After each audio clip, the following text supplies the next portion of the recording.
Hello hi नमस्कार सबको। आज का जो सेशन है हम यहाँ पे बहुत सारा चीज़ और भी डिस्कशन करने वाले हैं जो कल के वीडियोस में हमने नहीं कर पाया। तो ये चीज़ है कि आप लोगों को बहुत सारा डाउट हो रहा है कि मैम इस बार का एग्ज़ाम में हम लोग यूनिट वाइज करेंगे या फिर हम लोग मतलब यूनिट वाइज नहीं करके कोई भी रैंडम क्वेश्चन सेलेक्ट कर सकते हैं आउट ऑफ 9 क्वेश्चंस। तो पहला चीज़ बता दूँ, कुछ कॉलेजेस से भी इन्फॉर्मेशन मिला है कुरुक्षेत्र के अंदर जो है। एंड मैं पुराना आपको एक नोटिस दिखाऊंगी जो कि before BEd exam of second year Kurukshetra के अंडर पे जो भी सेकेंड ईयर बच्चों ने एग्ज़ाम दिया उनसे पहले ये रिलीज़ हुआ था मई के मंथ में। तो वहाँ पे क्लियरली मेंशन था कि यूनिट वाइज सिलेक्शन नहीं होगा। नंबर 10th जो 10th नंबर का क्वेश्चन था उसको विड्रॉन किया गया है एंड यूनिट वाइज बच्चों को अटेंड नहीं करना है। आप रेंडमली कोई भी क्वेश्चन सेलेक्ट कर सकते हो एज़ पर योर चॉइस। ये पॉइंट है पहला थिंग। तो ये लिखा गया था कि 17/5/2022 के बाद से ऑनवर्ड्स जिनका भी एग्ज़ाम होगा उनके लिए ये इम्प्लीमेंट होगा। ठीक है, ये इम्प्लीमेंटेड है। मैंने उस अकॉर्डिंग उस रेफरेंस पे आपको बोला कि इस बार आपका 90% हम चांस ले रहे हैं कि आपका यूनिट वाइज नहीं करना है एंड आपको डायरेक्टली जो भी क्वेश्चंस आएगा उसे अटेंड करना है रेंडमली। वहाँ पे मेंशन होगा प्रीवियस क्वेश्चन के टाइप में ही, जैसे कि आता था 4 क्वेश्चंस हैं वो कंपलसरी है। देन कंपलसरी के बाद देन आया नंबर 2 से लेके 9 तक वो और में रहेगा। यूनिट 1, यूनिट 2, यूनिट 3, यूनिट 4 ये मेंशन होगा। उसके दो क्वेश्चंस होंगे एक यूनिट में, फिर एक लॉन्ग क्वेश्चन उसके और पे शॉर्ट नोट्स भी आ सकते हैं। तो ये पॉसिबिलिटीज़ जो हैं इसको हम क्या करेंगे, ठीक है। ये पॉसिबिलिटीज़ में आपको मैं रिस्क लेने को तो नहीं बोलूँगी, फिर भी आप एक चीज़ कर सकते हो कि जहाँ पे आपको क्वेश्चन अटेंड करना है, सपोज एक यूनिट आपको बहुत अच्छे से आ गया तो वहाँ पे हमने यूनिट वाइज 2 क्वेश्चन अटेंड कर लिया। बट जिस यूनिट का मुझे कुछ भी नहीं आता क्यों कि मैंने पूरा स्किप किया था, तो प्लीज़ डोंट स्किप कम्प्लीटली। एक यूनिट को पूरा कम्प्लीटली स्किप मत करो। मैंने 90% का चांसेस बोला है बिकॉज ये नोटिस में था। उस अकॉर्डिंग कोई भी यूट्यूबर आपको बता नहीं सकता है कि कंफर्म, कोई नहीं जानता। मैंने जितना सेकंड ईयर बच्चों को पूछा एंड जितना मुझे इन्फॉर्मेशन मिला कुरुक्षेत्र की नोटिस जो वेबसाइट है वहाँ पे जो नोटिस आया था मई मंथ में, उसके अकॉर्डिंग मैं बोल रही हूँ सारे एग्जाम उसी पैटर्न में होने हैं इस वजह से। आपको टेंशन नहीं लेके आप क्या करोगे, सारी यूनिट से एटलीस्ट अगर एक यूनिट का 4 क्वेश्चंस हैं उसमें से एक क्वेश्चन को स्किप कर दो, बाकी क्वेश्चंस को अच्छे से अटेंड कर लो, मतलब प्रिपेयर कर लो। अभी प्रिपरेशन में मैंने बोला था कि आप ऑलवेज माइंड मैपिंग प्रिपेयर करो या स्कीमेटिक प्रेजेंटेशन में प्रिपेयर करो। तो स्कीमेटिक क्या होता है, ये होता है स्केलेटन जैसा। जैसे कि मुझे एक क्वेश्चन आया तो उसका मैं ब्रीफ बना के रखूंगी एंड उतना कोई मैं एक्सप्लेनेशन दूंगी मेरे वर्ड से एग्जाम में। तब क्या होगा, मुझे कम अमाउंट में उसको याद रखना पड़ेगा, स्टोर करना पड़ेगा माइंड में एंड मुझे लेंथी नहीं लगेगा एंड मुझे आराम से सारे पॉइंट्स याद रहेंगे। अदरवाइज हम सारे को स्किप करने को ट्राई करेंगे, डर लगेगा एंड हम डर के मारे स्किप कर देंगे। ऑलवेज जब भी प्रिपेयर कर रहे हो कबीरदास का एक दोहा याद रखना। ऐसा है, कल करे सो आज कर, आज करे सो अब, पल में प्रलय होएगी, बहुरी करेगा कब। तो इसका मतलब है कि आपका समय का सदुपयोग करो।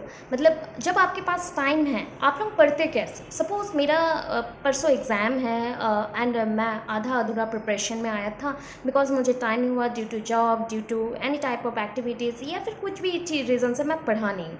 तो मैं क्या करूँगा। आप लोगों का, इंसानों का एक फितरत है कि वो ऑलवेज ट्राई करता है जो ईजी है वहाँ से स्टार्ट करें। नहीं, टाइम टेकिंग कौन सा है, जब एग्ज़ाम की तरफ जा रहे हो लास्ट में टाइम नहीं आता है। तो आपको प्रिपरेशन हमेशा डिफ़िकल्ट क्वेश्चन से करना है। जो यूनिट आपसे नहीं हो रहा है उसको बार बार करो, ठीक है। सुनो, एक चीज़ को सुनने से बहुत ज़्यादा याद रहता है। जैसे देखो ना, आप मूवी देखते हो, वहाँ पे आप मूवी को जब देख लेते हो तो कितना उसका इन्फॉर्मेशन को याद रख लेते हो। सेम थिंग है जब आप किसी चीज़ को सुनते भी हो, सुनने से देखने के हिसाब से अगर सुनना का हम ये करते हैं कि कितना याद रहेगा, तो उस हिसाब से बोल सकते हैं सुनने से कम थोड़ा याद रहेगा, मे बी 5% कम होगा बट याद जरूर रहेगा। समझ आया। तो उस अकॉर्डिंग आप जब भी प्रिपेयर करो तो प्रिपरेशन के टाइम पे ऑलवेज माइंड पे रखो कि मुझे डिफ़िकल्ट क्वेश्चन से स्टार्ट करना है। ऑलवेज आप एग्जाम में तो सिक्वेंशियली आप लोग लिखते नहीं हो, तो आप लोगों को जब प्रिपरेशन का बात आता है, जैसे कि मेरा परसों एग्जाम है तो मैं आज से प्रिपरेशन स्टार्ट करूँ, तो आज का टाइम है मेरे पास, 12-14 घंटे हैं मेरे पास, तो उस अकॉर्डिंग मैं डिफ़िकल्ट क्वेश्चन से प्रिपरेशन स्टार्ट करूँगा। उस प्रिपरेशन में मैं क्या क्या कर सकता हूँ। एक कंसेप्ट को पढ़ लिया तो उसको ज़्यादा टाइम तक रिमेंबर करने के लिए मैं क्या करूँगा, शॉर्टकट वे में सिंगल सिंगल लाइन में जो मेरे माइंड में कंसेप्ट रह गया उसको लिख डालूंगा फर्स्ट थिंग।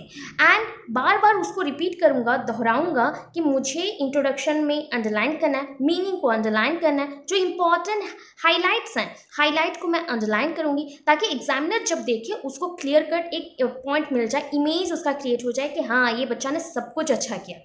ठीक है, मैं अब नेक्स्टली आपको बताऊंगी, एक रिव्यू भी दूंगी कि क्या हुआ है इस बार सेकेंड ईयर बच्चों ने प्रैक्टिकल एग्जाम दिया तो टीचर्स लोगों का क्या उनका रिव्यू था, उसके ऊपर मैं भी आपको पॉइंट बताऊंगी क्यों मैं ऐसे बोल रही हूँ कि आप लोग प्रिपरेशन ऐसे करो, आप लोगों को ईजी होगा, ये थिंक है। इसके बाद जब प्रिपरेशन आता है कंटेम्प्रेरी का, मैक्सिमम बच्चों का कंटेम्प्रेरी क्यों नहीं पता कि डिफिकल्ट लगता है, बिकॉज हिस्ट्री पार्ट में वो स्ट्रांग नहीं है। स्टोरी लाइन को क्रिएट करो, पहला थिंग है कि यहाँ पे कंटेम्प्रेरी का जो सेकंड यूनिट है वो पूरा रिलेटेड है our Indian history of education.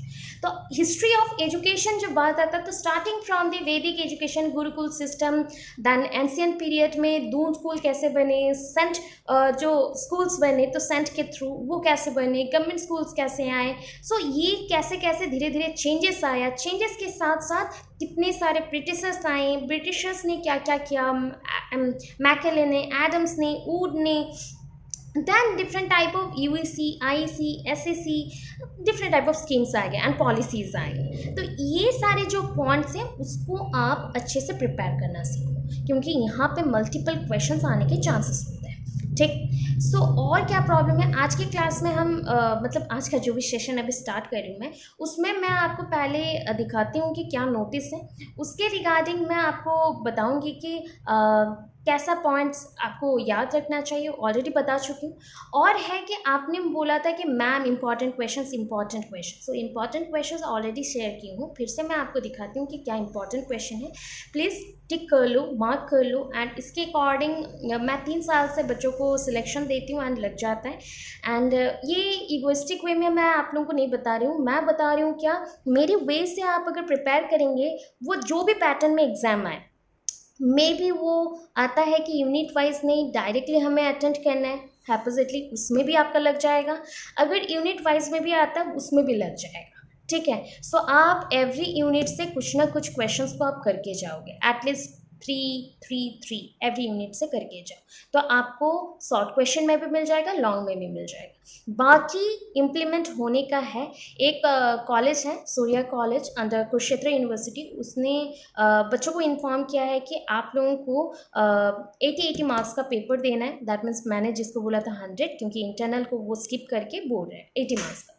अभी पॉइंट है 4A 4B पेपर आपका एक ही दिन में होने वाला है, ये भी है 1.5 घंटा का, वही होता है सबसे क्रिटिकल पॉइंट, क्योंकि 2 different paper at a time हो रहा है, तो उसमें ही आपको टेंशन लगेगा। टेंशन में घबराना नहीं, आपको सब आते हैं, आप लोग इतना पढ़ के आओ, आपको सब आते हैं, पॉइंट को याद रखो, उसी को मेंशन करो, इतना चीज़ है। ओके, और एक नेक्स्ट पॉइंट है कि वहाँ पे मेंशन है, मैंने आपको कल प्रैक्टिस के लिए एक चीज़ बोला कि आप लोग लॉन्ग क्वेश्चन, कुरुक्षेत्र यूनिवर्सिटी से मेंशन किया गया था कि लॉन्ग क्वेश्चन, जब सेकेंड ईयर के एग्जाम्स होने वाले थे उस टाइम मेंशन किया गया कि लॉन्ग क्वेश्चन आपको 8 पेज का लिखना है, बाकी शॉर्ट क्वेश्चन जितना है उतने पेज में। अगर एक पर्सन 8 पेज नहीं होता, क्योंकि जेन्युइन सा बात है कि सारा आंसर आप 8 पेज लिख नहीं सकते, तो माइंड में पकड़ो कि 8 पेज लिखना है, 8 पेज लिखना है, तो उस according 8 page 8 page 8 page 8 page कितना पेज हो गया, 8 पेज के हिसाब से अगर देख रहे हो 5 लॉन्ग क्वेश्चन, तो वहाँ पे शॉर्ट अटेंड का बात बोल रही थी मैं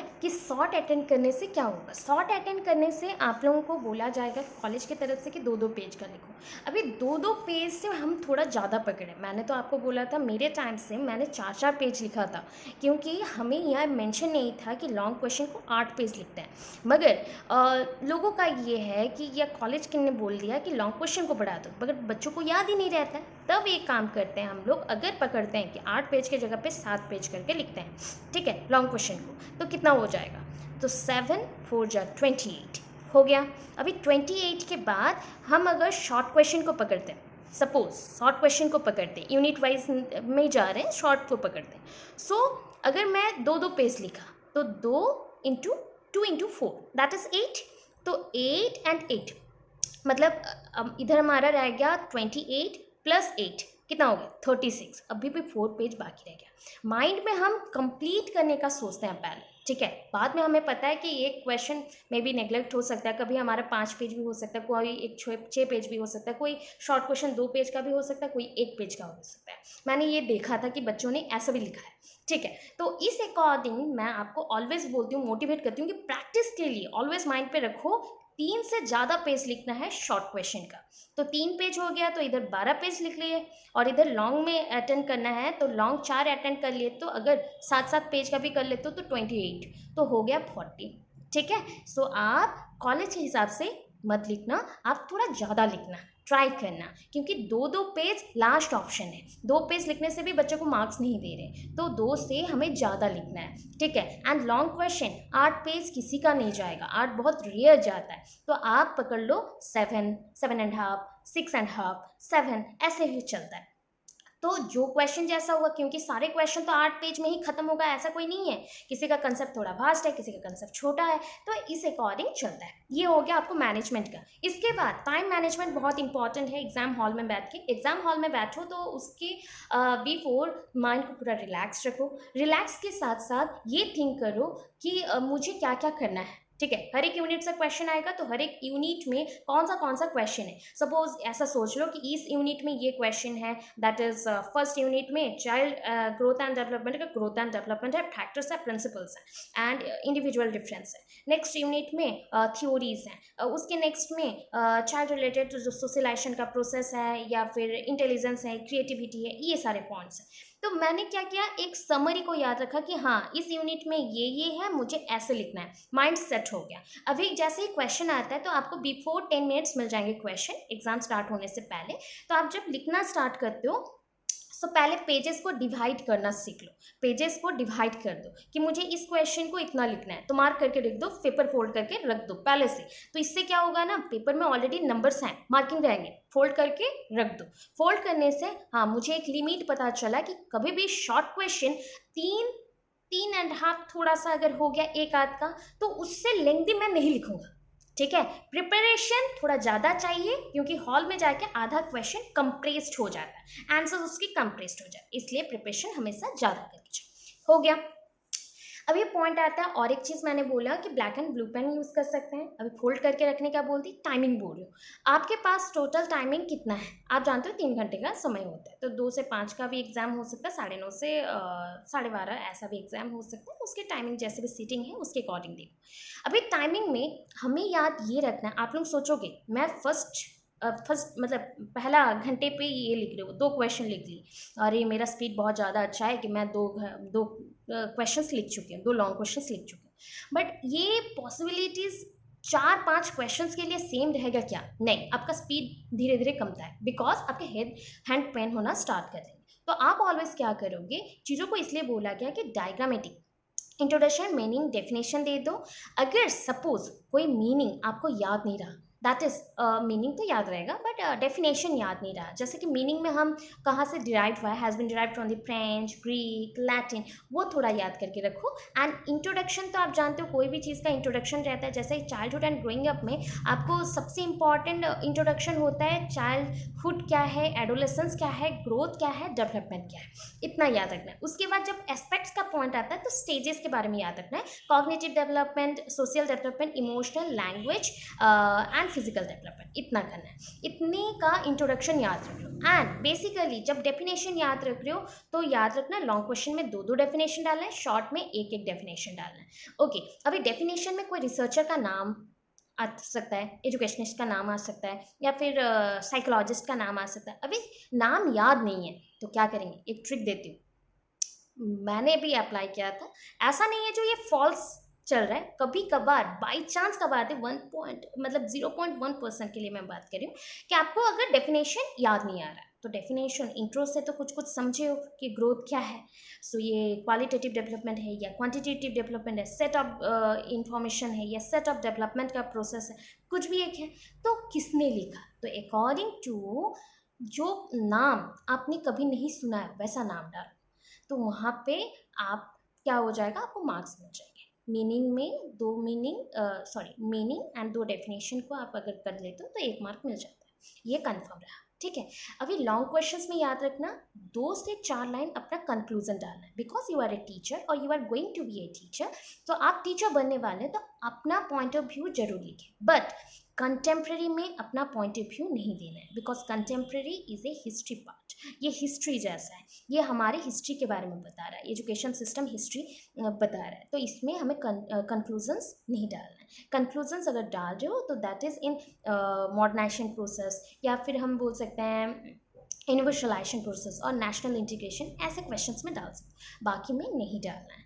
अभी कल का जो मैंने वीडियो डाला है वो चेक कर लेना, कल रात को डाला था, अपलोड किया था, आज सुबह हो गया है, तो उसको चेक करना। आपको जेंडर स्कूल एंड सोसाइटी का लास्ट क्वेश्चन मिलेंगे, initiatives taken by government and non government organisations in dealing with the gender inequalities. ये क्वेश्चन अगर वुमेन एम्पावरमेंट भी आ जाता है तो वुमेन एम्पावरमेंट के अकॉर्डिंग भी आपको अटेंड करना है। वुमेन एम्पावरमेंट में क्या होता है कि what do you mean by women empowerment, ये छोटा सा आपको इंट्रोडक्शन लिख लेना है, देन डेफिनेशन थोड़ा कर लो, वुमेन एजुकेशन का नीड क्या है, नीड ऑफ वुमेन एजुकेशन, और what is a position of womens before independence, after independence. तो ये सारा मैंने डिस्क्रिमिनेशन पॉइंट ऑफ व्यू में बहुत सारा मैंने इंडेक्स दिया है आपको, कि पहले बच्चे स्कूल्स नहीं जाते थे, इतने परसेंट स्कूल जाते थे, इतना नहीं जाते थे, तो ये सारा चीज़ों को आप थोड़ा थोड़ा करके डिफाइन करेंगे। आफ्टर दैट जो इनिशिएटिव्स लिए गए हैं गवर्नमेंट के, जो भी पदक्षेप लिया गया है गवर्नमेंट के थ्रू या फिर नॉन गवर्नमेंट ऑर्गेनाइजेशन मतलब एनजीओज के थ्रू, उनका एक समरी बना लो, लिस्ट लिखो।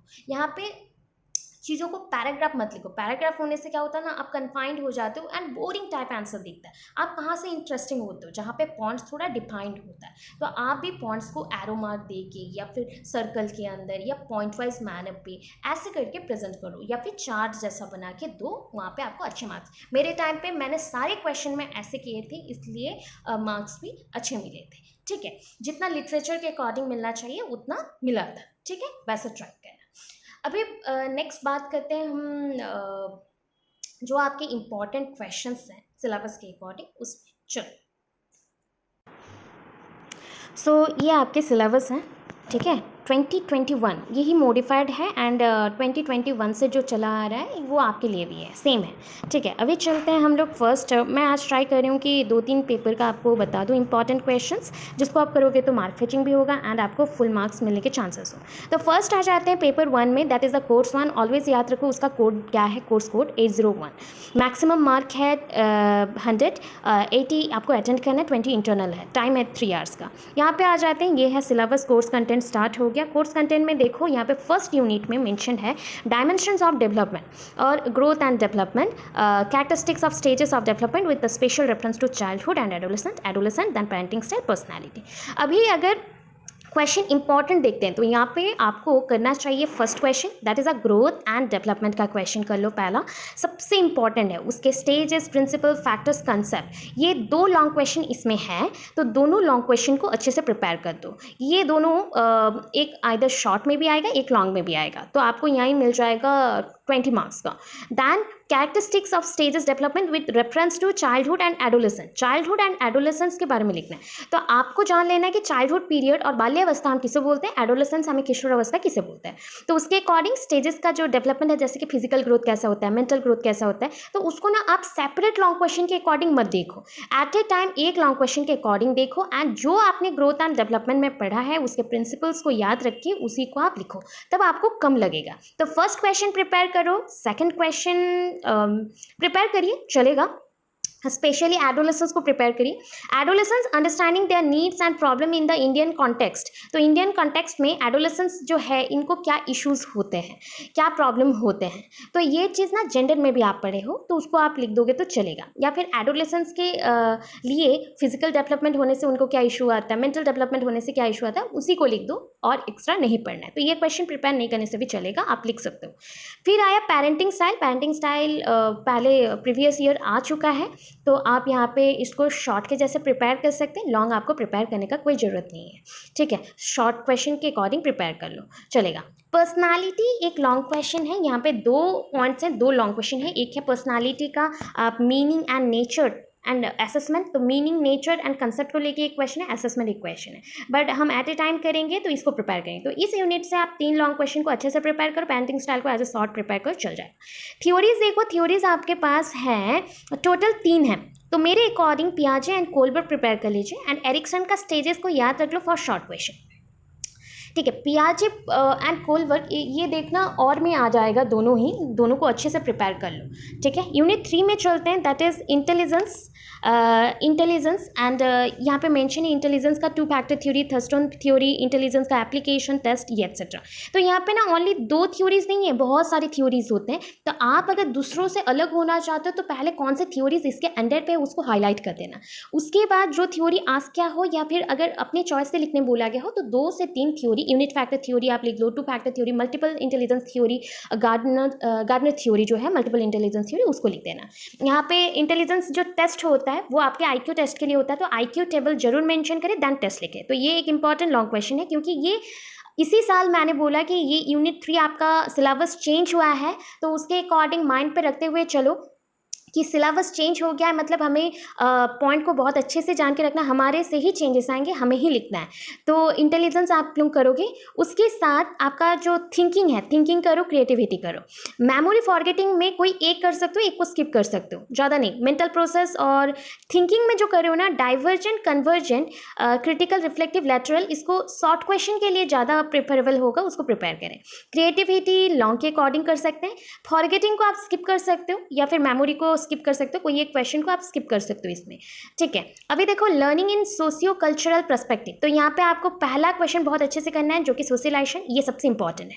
अभी साक्षी नागर मैम ने मुझे ये क्वेश्चन किया था कि मैम प्रीवियस ईयर भी आया था मार्जिनलाइजेशन, स्टेरियोटाइपिंग भी आया था, मार्जिनलाइजेशन भी आया था, रोल ऑफ मीडिया भी आया था उसमें।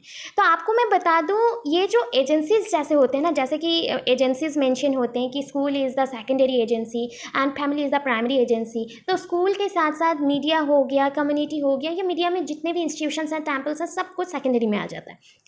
वही यहाँ पे मार्जिनलाइजेशन एंड स्टीरियोटाइपिंग में एक चीज़ याद रखो, मार्जिनलाइजेशन एंड स्टीरियोटाइपिंग क्यों होता है। मार्जिनलाइजेशन मीन्स आपको मार्जिन में रखना या फिर आपको कोई एक ग्रुप से अलग करना, एक्सक्लूड करना, अलग करना होता है, तो मार्जिन में आपको रखा गया। पॉवर्टी के वजह से, क्लासेस के अकॉर्डिंग आप या फिर जेंडर के अकॉर्डिंग आपको अलग रखा गया। ठीक है, तो यहाँ पे स्टेरियोटाइप क्या होता है, जो रिपीटेड ओल्ड थॉट्स होते हैं उसको हम स्टेरियोज और स्टेरियोटाइप्स बोलते हैं। ठीक है, तो मार्जिनलाइजेशन एंड स्टेरियोटाइप एक ही कॉइन के 2 साइड्स हैं।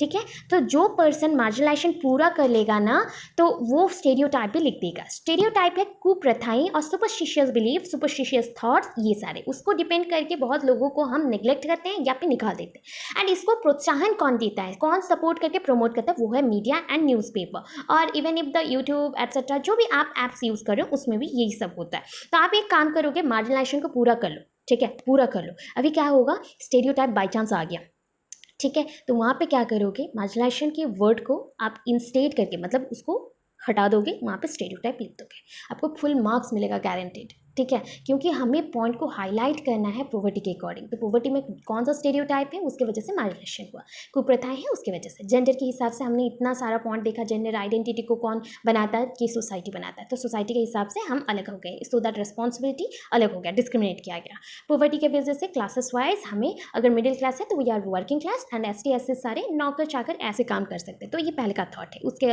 वजह से हम अलग हो गए। सेक्स रेशियोज में अलग हुए, मैटर्निटी पॉइंट से हम अलग हुए, प्रॉपर्टी के अकॉर्डिंग अलग हुए, एंड रोल ऑफ मीडिया इसको प्रमोट करता है, शो करता है, तो रोल ऑफ मीडिया इसलिए शॉर्टली लिखना है, लास्टली कंक्लूजन देना है। तो मैंने इसलिए बोला कि मार्जिनलाइजेशन पूरा कर लीजिए, अगर बाई चांस वहाँ पे मार्जिनलाइजेशन नहीं आया, स्टेरियोटाइप आया, तो इंट्रोडक्शन ओनली याद रख लो, स्टेरियोटाइप होता है that is the repeated old thoughts which promote marginalisation और all discrimination in the society. ठीक है, इतना याद करके लिख देना, एंड उसके बाद पूरा आंसर मार्जिनलाइजेशन का लिख दोगे, जहाँ पे मार्जिनलाइजेशन वर्ड रहेगा उसको आप स्टेरियोटाइप वर्ड से कन्वर्ट कर दोगे, बस इतना करने से हो जाएगा, ये कम पड़ जाएगा, बस इतना ही है। Role of media in constructive and deconstructive perception, ways of leading with above issues, तो ये जेंडर, सोशल क्लास, प्रॉपर्टी सब में आप सब कुछ लिखोगे इसमें, क्योंकि रोल ऑफ मीडिया है कि सब कुछ को शो करता है, कंस्ट्रक्ट भी करता है, यहाँ पे डिकंस्ट्रक्ट भी करता है, आपको तोड़ता भी है, गढ़ता भी है, तो यहाँ पे इतना इंपॉर्टेंट है। ये हो गया आपका पहला पेपर का इंपॉर्टेंट क्वेश्चन। तो मैंने बोल दिया सोशलाइजेशन करना है एंड आपको मार्जिनलाइजेशन कर लेना है इस यूनिट से। स्टेरियोटाइप आया तो क्या करोगे, मैंने समझा दिया, और रोल ऑफ मीडिया आया तो आपको स्टेरियोटाइप, मार्जिनलाइजेशन पूरा ही लिखना है, रोल ऑफ मीडिया लास्टली थोड़ा ऐड करना है। थ्योरीज में याद रखे आपने कि पियाजे एंड कोलवर्क का लेना है, या फिर कोई बच्चा अगर एरिक्सन करना चाहे वो भी चलेगा, बट कोलवर्क का थ्योरी में मोरल कंसेप्ट के बारे में थोड़ा सा कर लेना एंड उसका जो स्टेजेस है उतना याद रख लेना, जैसे कि 1.5 पेज का इन्फॉर्मेशन आपके माइंड में रहे, बस इतना है फर्स्ट पेपर के लिए। अभी चलते हैं second paper, that is a contemporary India and education. So contemporary India and education में देखो क्या क्या है, तो यहाँ पे आपका 4 यूनिट है, फिर से ये भी आपके 100 मार्क्स का है, 80 मार्क्स अटेंड करना है। तो 4 यूनिट से देखो, पहला यूनिट में 2 चैप्टर हैं, एक है Indian constitution and status of education. जिसने भी अभी तक इंडियन एजुकेशन का नोट्स नहीं देखा है तो प्लीज़ देख लो, कलेक्ट कर लो, टेलीग्राम में ऑलरेडी है, सर्च ऑप्शन में जाना, कलेक्ट करना, क्योंकि बेसिक हमारा बेस स्टार्ट हो रहा है इंडियन कॉन्स्टिट्यूशन से, तो हम यहाँ पे इंडियन कॉन्स्टिट्यूशन के बारे में थोड़ा लिखेंगे, दैन जो क्वेश्चन आता है उसको अटेंड करेंगे, चाहे वो directive principle of state policies हो, इक्वालिटी ऑफ अपॉर्चुनिटीज़ हो, या education and fundamental rights and duties हो। बहुत लोगों ने, बहुत यूट्यूबर्स ने क्या क्या फंडामेंटल राइट्स एंड ड्यूटीज़ को अलग अलग कर दिया, तो ये तो प्रॉब्लम क्रिएट होगा ना, बच्चे कितना याद रखेंगे। तो आप एक पॉइंट करना कि equality of opportunities in education and fundamental rights and duties दोनों तो सेम क्वेश्चन ही है, अगर अच्छे से कोई इंसान समझे दोनों सेम है। तो हम क्या करेंगे, 14 से पूरा स्टार्ट करेंगे आर्टिकल लिखना, 351 that is a promotion of Hindi, promotion of language and Hindi, यहाँ तक पूरा सारे आर्टिकल्स को याद रख लेंगे।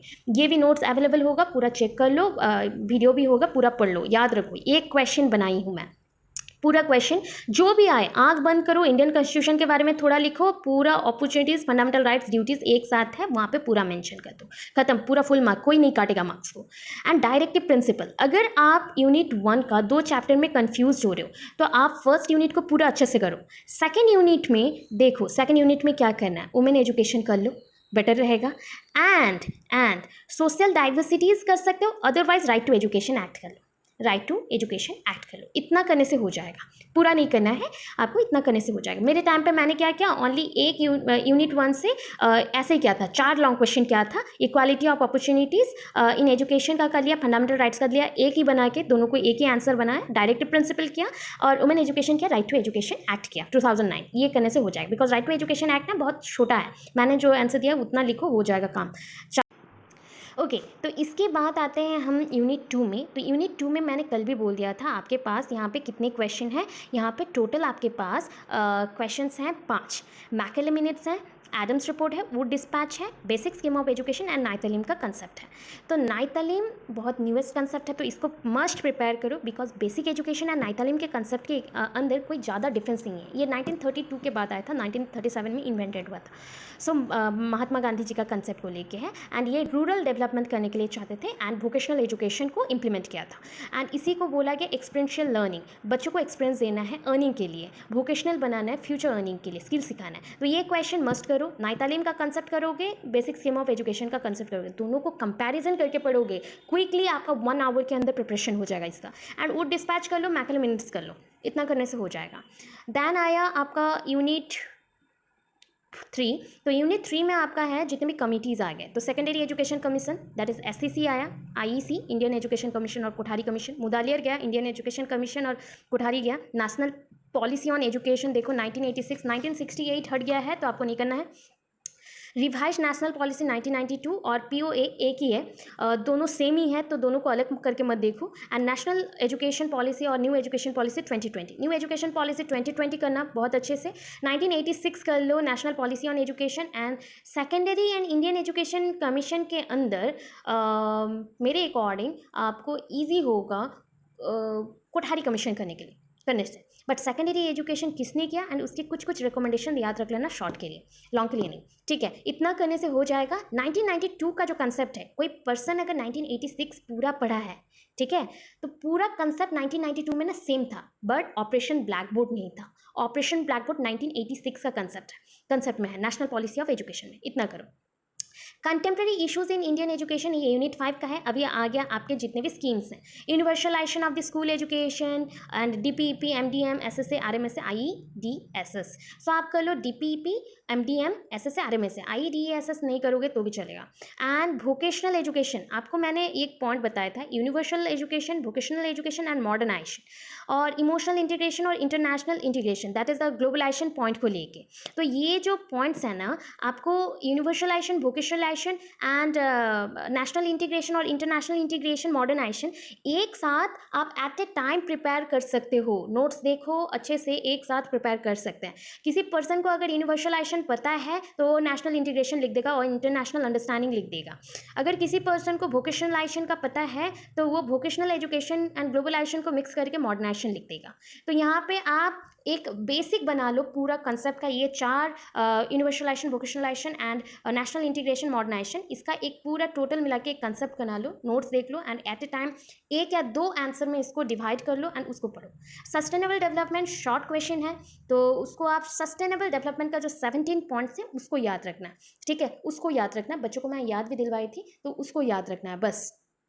रोड सेफ्टी, आप ये तो पूरा ही जानते हो, तो रोड सेफ्टी इजी होगा, क्वाइट इजी, तो इसको आप थोड़ा सा पढ़ लो, स्किप कर लो, कोई प्रॉब्लम नहीं है, क्योंकि मार्क फेचिंग के अकॉर्डिंग अगर देखिए रोड सेफ्टी है, क्योंकि वो अगर लॉन्ग क्वेश्चन आता है तो आपको इजी होगा लिखने में, तो आप उसको एट ए टाइम पूरा इतना जो रोड सेफ्टी का लीगल मैंडेट्स और ट्रैफिक साइंस सब कुछ को एट ए टाइम एक लॉन्ग क्वेश्चन के अकॉर्डिंग पकड़ो तो हो जाएगा। तो इस यूनिट से आपको मैंने बोला DPEP MDM SS से RMS से करना है, सस्टेनेबल डेवलपमेंट को शॉर्ट क्वेश्चन के अकॉर्डिंग करना है, रोड सेफ्टी करना चाहते हो तो एट ए टाइम प्रिपेयर करना, and globalization, modernization, vocationalization, universalization at a time इसको ट्रिक दी थी, नोट्स भी दी हूँ, एट ए टाइम प्रिपेयर करो तो आपको एक ही आंसर लिखना पड़ेगा सब में, आपको डिफिकल्ट ज़्यादा नहीं होगा, सेम पॉइंट्स रहेंगे, इतना है।